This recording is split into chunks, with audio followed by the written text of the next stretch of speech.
is KC Sports Network, proudly presented by Emprise Bank. It's the KC Laboratory presented by Emprise Bank, member FDIC, our partners in Possible here at KCSN. It's been absolutely wonderful working with them.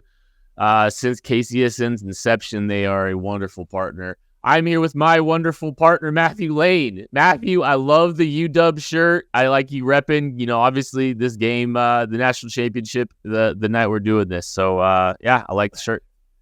Yeah, peek behind the curtain, I don't know how this is going to play out once everybody really gets around to listening to this, but we got the UW shirt on. We got our skis. That's our Huskies going for the Natty. And if they lose, it's okay, because that means Michigan wins and Ohio State fans are sad. And that's like an extra, it's a little sweetener on the top. So it's a good national title game. I'm ready for it. Got the Huskies. We're pulling for them. We're ready. Craig is not with us today. He's doing well, but him and I got into a heated discussion in the KCSN Discord today, and I said, I'm not doing the show if Craig is there. So I effectively booted him out of here because we were about to come to fisticuffs, and I said, there is no way we can do a show together.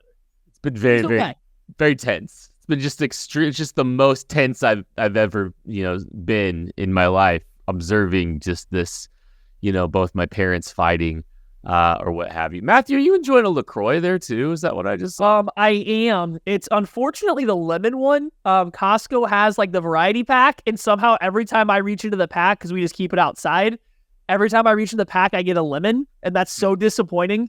I'd much rather have the lime or the grapefruit one, but yeah. Have you had the limoncello?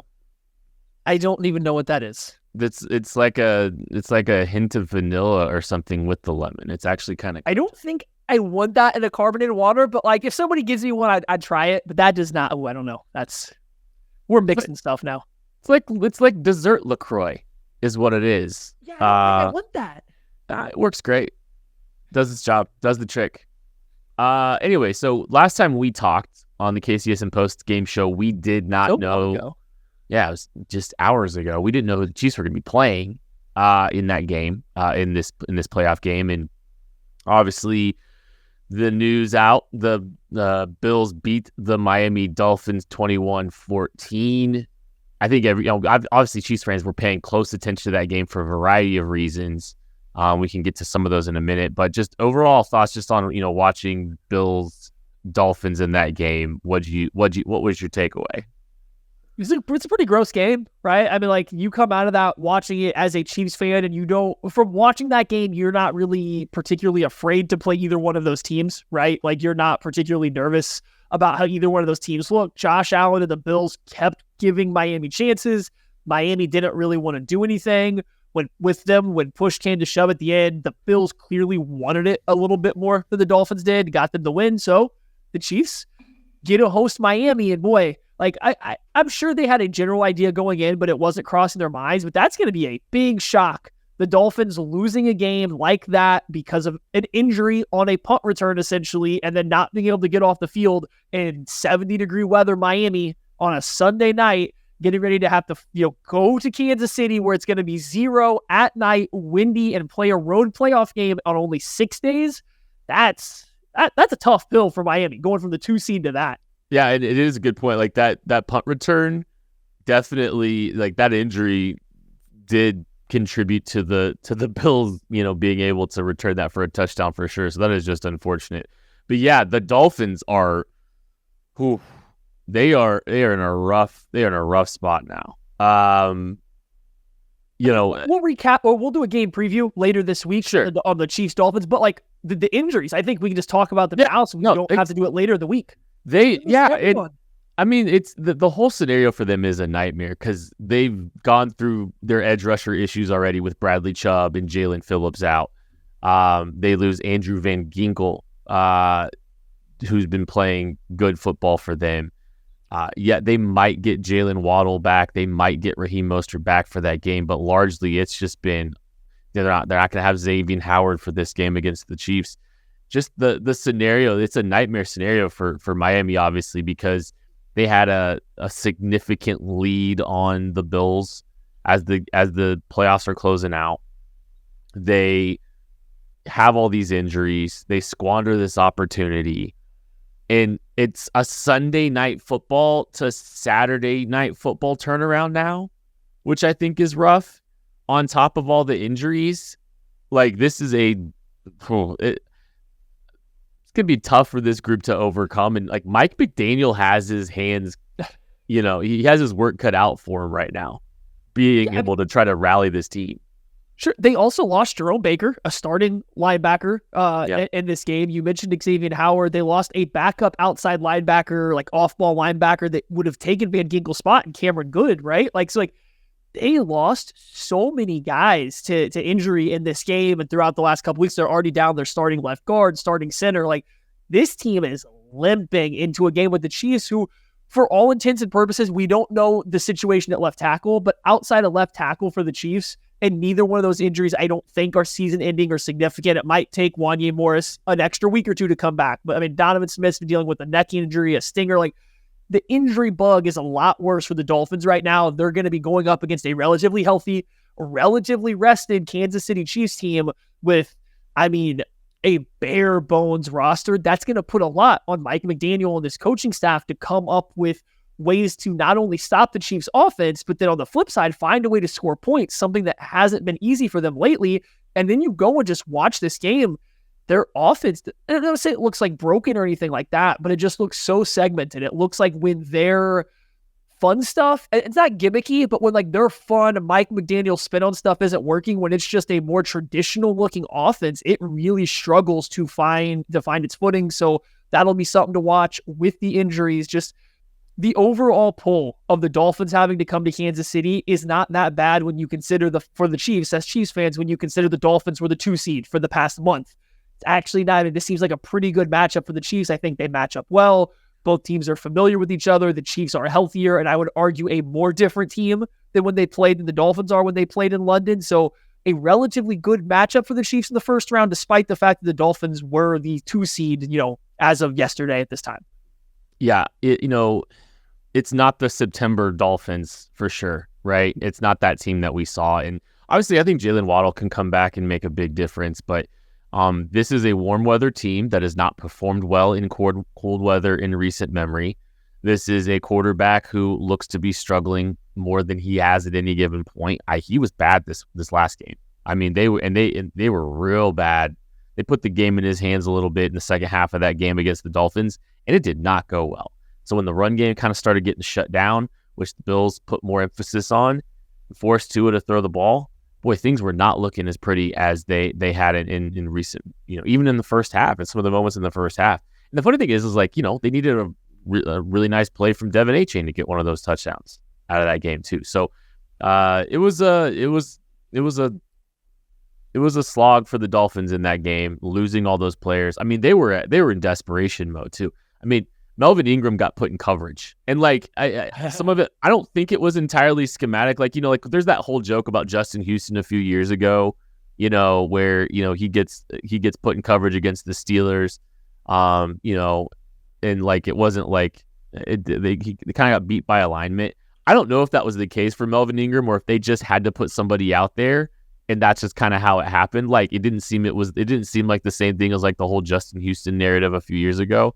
It felt like they had some numbers issues that they were dealing with there, and it kind of just got put out that way. So man, that's just it was bad. And then you talk about the weather, it's gonna be 0 degrees. Yeah. And by the way, I do need to remind all of you, if you are listening to this, we are going to have a party at Holiday Distillery for this game on Saturday. So if you are looking for something to do, if you're not going to be out at Arrowhead and you're looking for something to do, you want to have a fun time with a bunch of other Chiefs fans, we are going to be hosting a watch party at Holiday Distillery. Mission Taco will be providing the food for it. And Holiday Distillery, there's always, some delicious cocktails out there. There should be a link in the description of this show. You can find a link on the social media, platforms for the sign up. It is limited availability, so make sure you are signing up and you are signing up quickly. It is going to be a lot of fun. It always is a lot of fun out there if you've never been. It's absolutely gorgeous out there, and it should be a good time. Delicious food and delicious cocktails with a lot of friends. So make sure you are taking advantage of that. And again, space is limited, so make sure you are RSVPing very quickly because the spots will be closing up quickly if you don't. Anyways, the personnel struggles for Miami, and like obviously we're going to get even deeper into all of this stuff, later in the week. But like just on its face, Mike McDaniel's saying, "Hey, look, there's a chance that players that aren't even in the building this last week are going to be, playing for the Dolphins. They may have to go grab street free agents for this week. Like that's where the Dolphins are right now in some of this situation. And so I'm not going to say it's not like there's no excuses for this team, because this team, like the Chiefs, have been rough, right? It's been a really difficult season, and but man, things are really starting to stack up against the Dolphins, and there hasn't been a lot of news coming out of there so far. Yeah, no, I mean, they're clearly got their backs up against the wall. Again, we're going to talk more about it later in the week, but Mike McDaniel did kind of allude that Jalen Waddle and Raheem Mostert were close to being able to play, but the risk wasn't worth the reward. And his words, now obviously you can't really say anything different post-game than saying that they were close, they might have been able to play, but you didn't want to risk their health before the playoffs. But they should get two of their better offensive weapons back, which maybe that's kind of their plan. And I can't blame them given all the injuries they've had on the defensive side of the ball. Just try to put up points and the playoffs, get all the skill players healthy, try to put up points. But I mean, Waddle, is he going to be okay? It's been a while since he's looked right. Mostert's been in and out of the lineup. Tyreek Hill couldn't run more than like 4 routes in a row against the Bills before having to come out for a couple plays. He limped off late in that game. Yeah. He was in a walking boot last week. I don't think it's a significant injury, but again, it was impacting his ability to play the entire game or as much of the game as he wanted. So keeping an eye on all of their injuries going forward is worth it. You never want to see a team get injured. However, the Chiefs have won 2 Super Bowls. I'm beyond caring about them beating the best opponents they possibly can. I'm fully okay with taking on a little bit easier of a matchup, especially in this first round, this wildcard round, because tell you what, after the wildcard round, the Chiefs might have an incredibly difficult path to the Super Bowl. Like it did not shape up particularly well for the Chiefs to get back to the Super Bowl from the AFC. Yeah, it could be the toughest in the AFC, and we're going to talk about that right after this. Thanks for listening to KC Sports Network. Make sure you download our new app. Find it on the App Store or Google Play. Just search KC Sports Network. Thank you to everyone hanging out with us on the KC Laboratory this week. Appreciate it. It's been a lot of fun here at KCSN. We're very much enjoying it. We very much appreciate all of your support, which is helping us do the thing that we love. Okay, so yeah, I think the Dolphins game's a favorable matchup for the Chiefs. I like that matchup for them with all things considered, everything going on. Waddle could throw a wrench in that. Mostert could throw a wrench in that for sure. They've both been very good players for them this year. But there's so many other things that this team is dealing with, and coming off of that really emotional loss, there's just a lot of things I think playing in favor of the Chiefs. Now, real quick, before we go to the rest of the playoff picture, would you have preferred to play this beat-up version of the Dolphins team, knowing all these injuries, or the Pittsburgh Steelers? Pittsburgh Steelers. Even considering the weather? Yes, even considering, TJ Watt may not play. May not. But, on paper, I agree with you. But, man, if the Steelers don't stream a team that can walk into a 0-degree game, make it ugly, and the way the Chiefs have played football this year, have this game come down to one possession entirely. I'm not saying I'd rather play this version of the Dolphins. I just think it's a lot closer when you consider all their injuries. I think losing Van Ginkel on top of Phillips and Chubb made a huge difference, like for what they potentially have. So, I think that aspect of it's a little bit closer, but the reason getting the Dolphins at home in the wild card round made this really difficult for the Chiefs overall. Now the Chiefs, to get to the Super Bowl, have to play the Bills in Buffalo and the Ravens in Baltimore, potentially. Obviously, don't have to, but their path will lead through Buffalo and the Bills, through Baltimore and the Ravens, which, are the 1 and the 2 seed, the 2 teams in the AFC that have the highest, Super Bowl to make it to the Super Bowl odds. Whereas had the Dolphins won the game last night, the Chiefs wouldn't have had to play they would only played one of those 3 teams. They would not, now they're playing the Dolphins, Bills, Ravens. Had the Dolphins won, there was a good chance they only played one of those 3 teams on their way to the Super Bowl. It's a really bad scenario. And in fact, they might have had to play 2, I guess. I'm doing the math in my head, but Oh, I don't think so, because the Bills would have played the Dolphins again, and then the winner, if the Bills won, they would have gone to play the Ravens. If the Dolphins won, the Chiefs would play two of them. Yeah, so they would have played one or two, though. Like, they could have played just one of them if the Bills won. I think the best case scenario for the Chiefs would have been, and as the game was 14-7 Dolphins before the punt return by the by the Bills, it was looking Chiefs were going to play the Steelers as the 6th seed. The Dolphins and the Bills were going to have to play a rematch. And a very realistic scenario for the Chiefs could have been the Chiefs playing the Steelers in week 1, hosting one of Houston, Cleveland, or Buffalo. Which, I mean, Buffalo, like, let's be honest, Buffalo made that game close because they threw a touchdown, or they threw a ball to the 1-yard line with a boneheaded mistake. Josh Allen was horrendous in the first half. I mean, that game could have been this is the story of the Buffalo Bills. It could have been a 2-score game. Like, it could have been a 3-score game quite easily. So, you know, I don't know. It could have been. I think the Bills could have beat the Dolphins. So there was a very realistic scenario that the Chiefs are playing the Steelers, the Browns, or the Texans, and then one of the Bills or the Ravens in the AFC Championship game. Yeah, and that would have been the best. Yeah.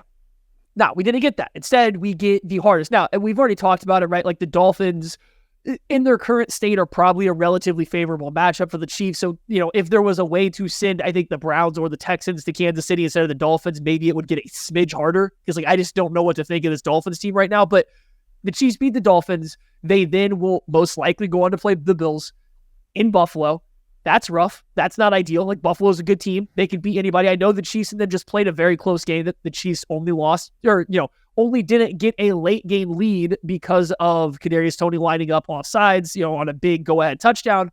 But, and so, like, the Chiefs can win that game, but that's still a difficult game. You'd still rather not have to go to Buffalo and play the Bills and Josh Allen, who on any given game can be the best quarterback you've ever seen, or, I mean, barely a mediocre guy. He can be both of those actually within the same game. That's the Josh Allen experience, right? And so, what it was, I mean, he was a lot better in the second half of that game against the Dolphins. And so, like, that's just not an easy matchup. You know, the Chiefs and the Bills play each other a lot. I wouldn't say the Bills are overly scary right now, but they are clearly one of the most dangerous teams. Their high end is still the highest in the AFC, second highest to the Ravens for what we've seen. Like, their best this year has been as good, if not better, than every other team in the AFC not named the Ravens. I don't think the Chiefs high end has touched that yet. And hopefully we see that in the playoffs. The Chiefs haven't been playing to put their high end on the regular season, but the Bills or the Ravens at the best throughout the regular season, both very good. And there's a very good chance the Chiefs are going to have to go play the Bills in Buffalo.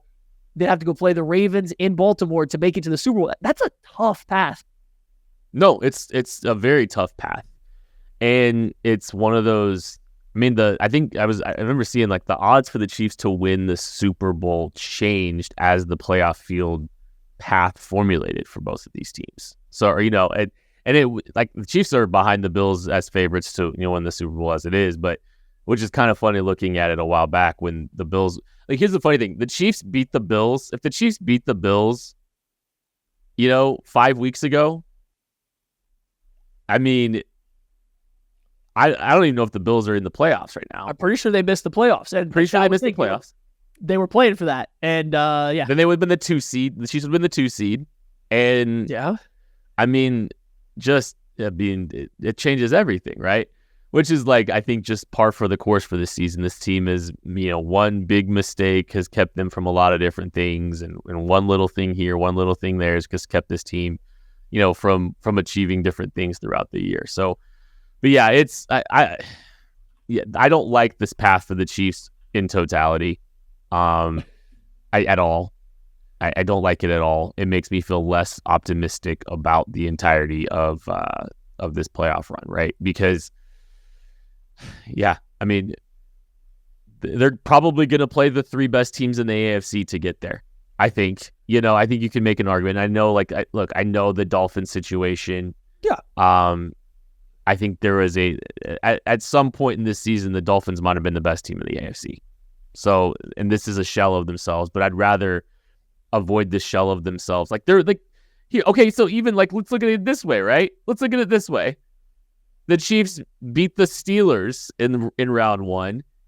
They could have been playing the shell of themselves, Miami Dolphins, if they somehow win a game against the Bills. Like, that's still another favorable matchup for the Chiefs to try to get to. Like, that's frustrating. You lose the weather. You would lose the weather aspect of it, right? But, like, not that that's end all be all, but, like, you would be playing in Miami. Or if the Bills won the rematch, which, hey, Josh Allen played bad last week, he's probably going to play good the next week, like in the same game, right? So then maybe the Bills win, and then you get a host, the winner of the Browns-Texans. Look, yeah, the Bills winning that game was unfortunate, kind of all around for the overall path to the Chiefs to get to the Super Bowl. I think it's okay for them this wild card weekend. I really don't think the Dolphins matchup is that scary for them, that this Chiefs team is no lock to beat anybody. Let's not forget, they just recently lost to the Raiders.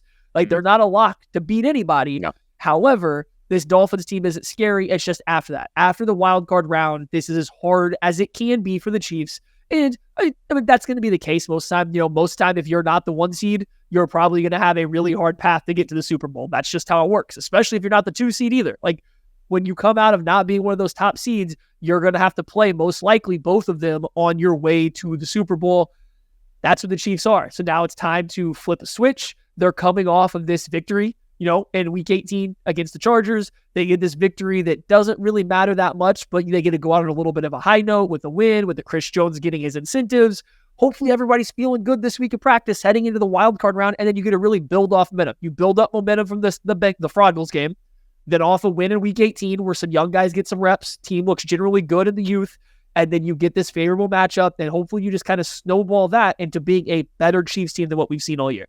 Yeah, that's the path. And it's kind of funny, like, I was thinking about this today a little bit, Maddie. It's, this has been a really difficult season to watch. The struggles have been really frustrating. The things that have kept this team from winning have just been maddening because you know that this team is capable of more.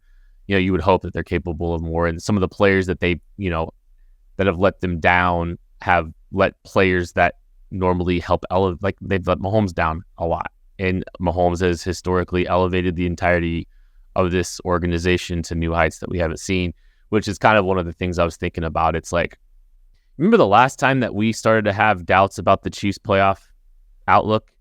It was literally 12 months ago when Mahomes had a high ankle sprain. And, like, he gets a high ankle sprain in the, in the divisional round against the Jacksonville Jaguars, and we start going, man, like, this is not looking good, not feeling good about it. A lot of nerves, a lot of anxiety about, like, this whole season. Like, I remember halftime of that game. I think we might have even gone live, and just the vibes were just not good.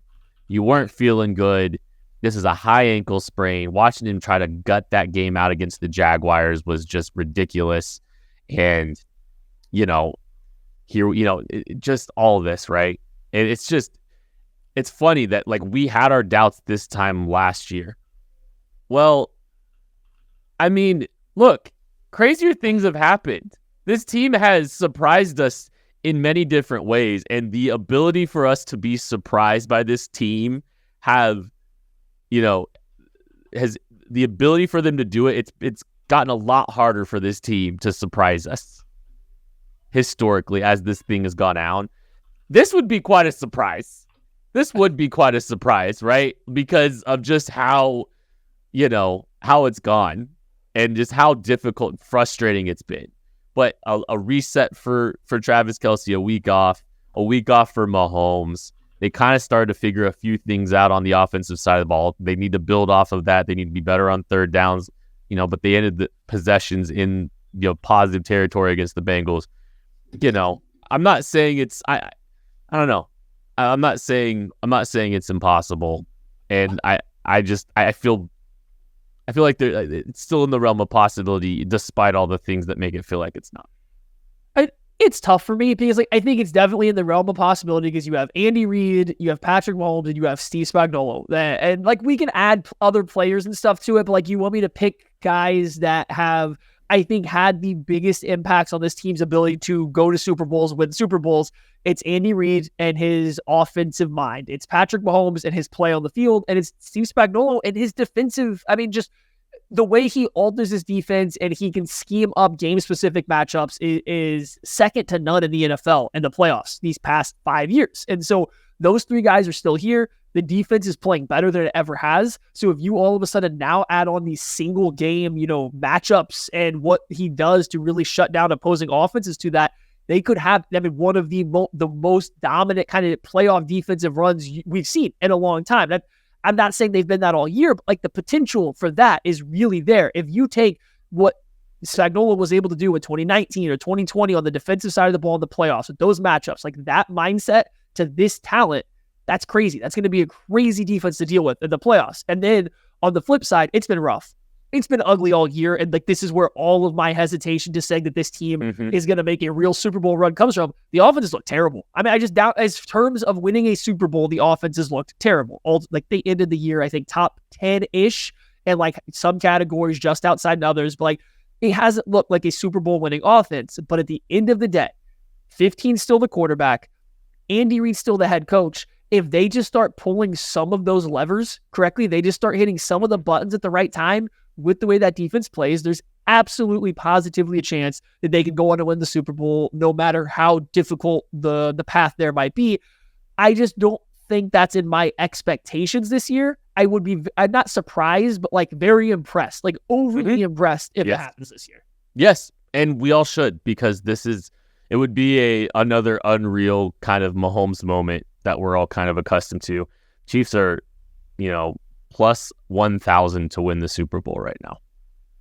That's the 5th best odds in the playoffs. It's the 3rd best odds in the AFC. It was less than that entering the week or entering the games yesterday. So the odds are kind of, stacked against this team, differently than they've been. But they could be decent value over at DraftKings Sportsbook, an official sports betting partner of the NFL playoffs. They're bringing you an offer that'll help make the playoffs electrifying. New customers can bet $5 on any game and get $200 instantly in bonus bets. You could go ahead and bet the Chiefs to win the Super Bowl at plus 1,000 if you so choose. Download the DraftKings Sportsbook app now and use code KCSN. New customers can bet just $5 to get $200 instantly in bonus bets. Only on DraftKings Sportsbook with code KCSN. The crown is yours. Gambling problem? Call 1-800-GAMBLER or visit www.1800gambler.net. In New York, call 877-8-HOPE-NY or text HOPE-NY. In Connecticut, help is available for problem gambling. Call 888-789-7777 or visit ccpg.org. Please play responsibly. On behalf of Boot Hill Casino Resort in Kansas, 21 plus, age varies by jurisdiction. Void in Ontario. Bonus bets expire 168 hours after issuance. See dkng.com/football for eligibility and deposit restrictions, terms, and responsible gaming resources.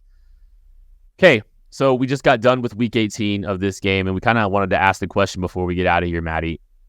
What matters from the Chiefs-Chargers week 18? Does anything matter? Does it not? I guess, what do you think?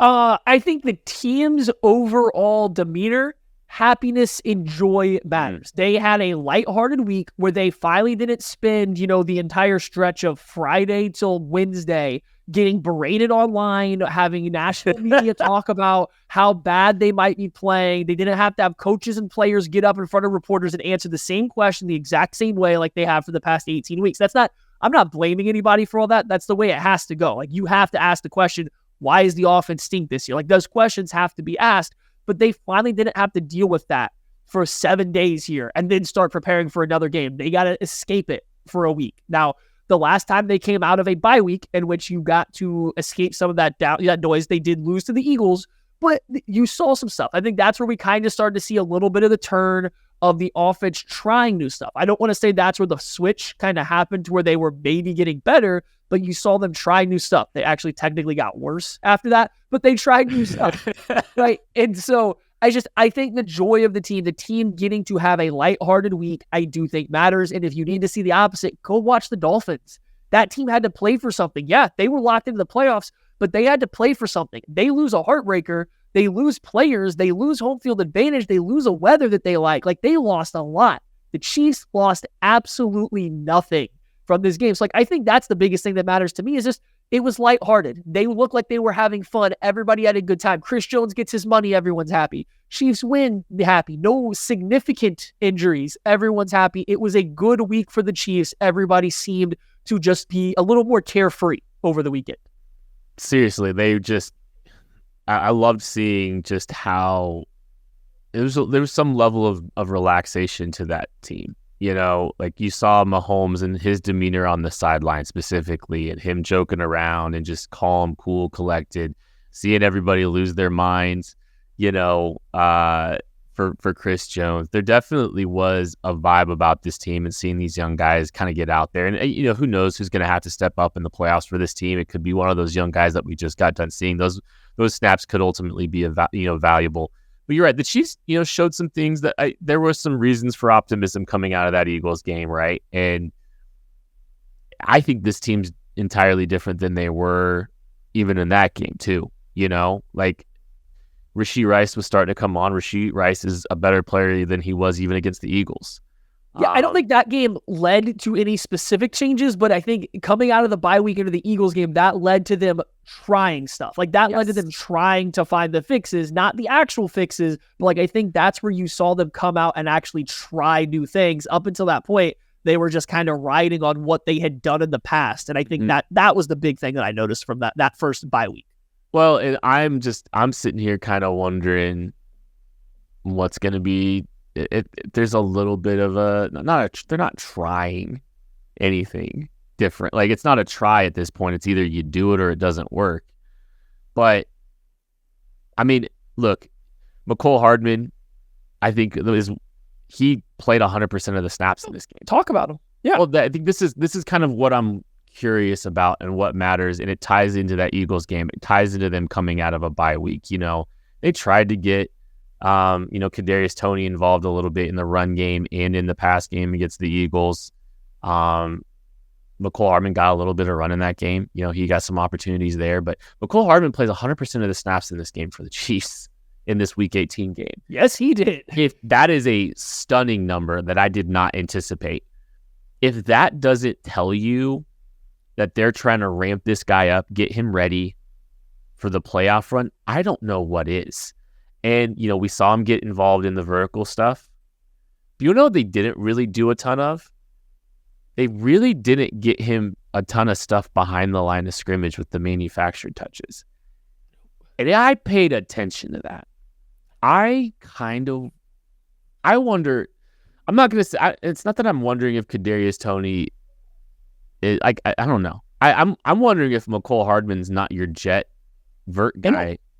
I don't think we should factor Kadarius Toney into anything about this playoff run. If he comes, and this isn't a play thing. It's just he hasn't been healthy. He hasn't been here, and the product on the field has never matched his snap count. So yeah, I don't think he factors in at all. Whether this is not even on McCole Hardman, whether McCole Hardman's there or not, I just don't think that we can factor Toney. If he comes back and they work him in, great if it works. Obnoxious if it doesn't, because then it just kind of eats snaps. So I don't think that he factors in, but I do think that's really interesting. Like they didn't really do much behind. They did one jet sweep with McCole Hardman, maybe. I don't even remember it. If they maybe a tap pass or something like that. Like that. Yeah. And then a couple screens. Like, yeah, for the most part, they didn't do any of the jet stuff. They kind of kept it, I don't want to say more vanilla, but they kept out of the bag clearly. And yeah, that's something that McCole Hardman has shown that he's very good at, especially in the red zone for this team. So that is something to file away because they got him a lot of reps. And hey, I know he quit running on a route. That wasn't anything to do with conditioning. That's just what he kind of does. He lost like football too. Like I think he lost the football in the. I think he might have lost the football. He might have. Sun, but or not sun. The stadium. They were trying to get him up to speed. They're trying to get his football legs back. I think you give him that many reps if that's what you're trying to do. And hey, he handled the workload fine. So that's worth noting. And also like okay, and like you can isolate some of the mistakes he made. You know, I think the mistake from the slot is obviously frustrating. You know, running the deep over because like I think that's where you're going to use him. I don't know if he's going to be running down the sideline on his vertical stuff as much and running and you know, I think they might be able to keep him away from the sideline next time that they try to throw a ball down the field. Is all I'm going to say. Maybe it's a post. Maybe it's try though. they need to try because, like, that's what this team does. They don't have someone that can run by somebody downfield. Like, yeah, I know MVS had, like, the little... It wasn't even an out and up. He just stemmed inside and then ran by somebody against the fraud goals that he, like, couldn't quite get his hands. I don't know if I want to call it a drop or not, but, like, it was close. Like, he wasn't outrunning. He wasn't outpacing Justin Watson who run a mirrored route on the other side of the field. They were almost, like, stride for stride. Watson was actually a step or two ahead. So, like, they just don't have someone that can run by somebody. It's like, it would be nice to see Hardman on the outside. The problem is the book's kind of out there on him. He does not handle physicality within a route well. He gets redirected easy. He gets pushed out of bounds and walled off on the outside, but that speed is so necessary. So whether it's the overs, whether it's just getting straight downfield, I really hope we see more of that. Because I think even the threat of that is going to pull teams back away from the single high heavy script they were kind of seeing against the frauds. And that's the Bengals, I guess. If somebody's listening for the first time, the fraud goals are the Cincinnati Bengals, aka Discount Cleveland. And so hopefully Hardman comes back and provides that. I do got to say this, though. I've seen a lot of people say that MVS should be benched so Hardman can play. Y'all, it ain't happening. MVS leads this team every single week in reps from the out wide. As an outside wide receiver, MVS is first on the team.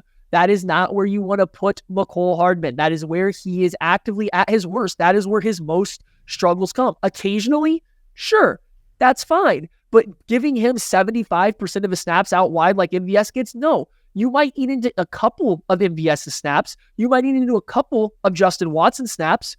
But, like, you got Rice outside and that's it. Justin Ross got hurt in this game. They had to go put Justin Watson out there. Watson had to go in the game because the Chiefs functionally did not have an outside wide receiver available once Justin Ross got hurt. He played the most wide reps. Then Richie James was getting run outside. He's never played predominantly on the outside ever in his career. They had to get Justin Watson to come in the game down the stretch so they could field an outside wide receiver.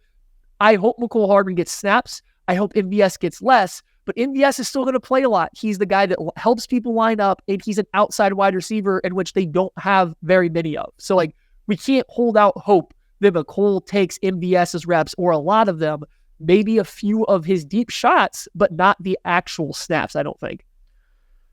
Do you know that 8 of Chris Jones' 16 games this season, he played 46 snaps or less?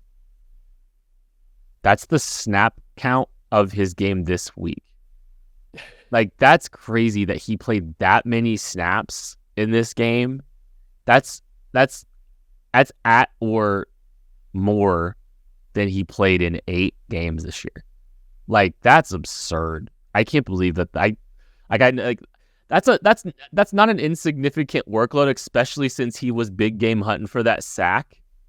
Like, that's a lot. That's a decent amount of rush snaps where you're just busting tail to get upfield to win $1 million. I don't love that. That snap number is way too high if you ask me.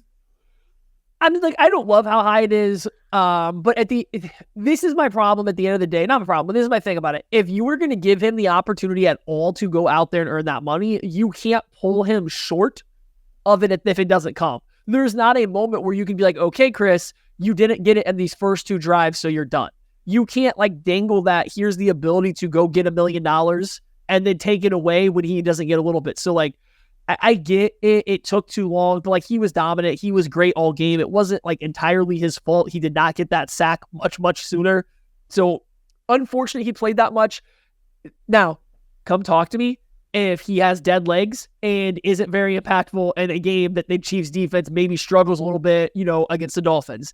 Yeah, I will be looking at it in hindsight a little bit more, but, like, then we'll talk. If he doesn't come in and looking real fresh at this entire playoff run, I will come back to these 46 snaps that he plays in a very meaningless game to chase after money that was lost by his representation to start the year. Again, I am fully aware that it's hindsight, but that if you do not think that is going to be on everybody's pecking order and list at some point in time, if the Chiefs falter, especially if they falter and he has an average Chris Jones game instead of a great one, it's going to come up and, like, it's going to be there. You ask me, or we're asking the question, what mattered from that game? I'm not saying it does, but I am worried it will. So that's my stance on that one. So we'll see. I can't wait to preview Chiefs Dolphins with you and Craig. Hopefully you guys will have resolved all of your issues by then on Thursday. but I can't wait. That is going to do it for this episode of the KC Laboratory. Thank you all so much for listening, watching, supporting KCSN. We're going to have so much great content getting you ready for the playoffs. The AFC wild card is upon us. So make sure you're checking everything out we have here at KCSN for that game. We love you. We appreciate you. We'll catch you later.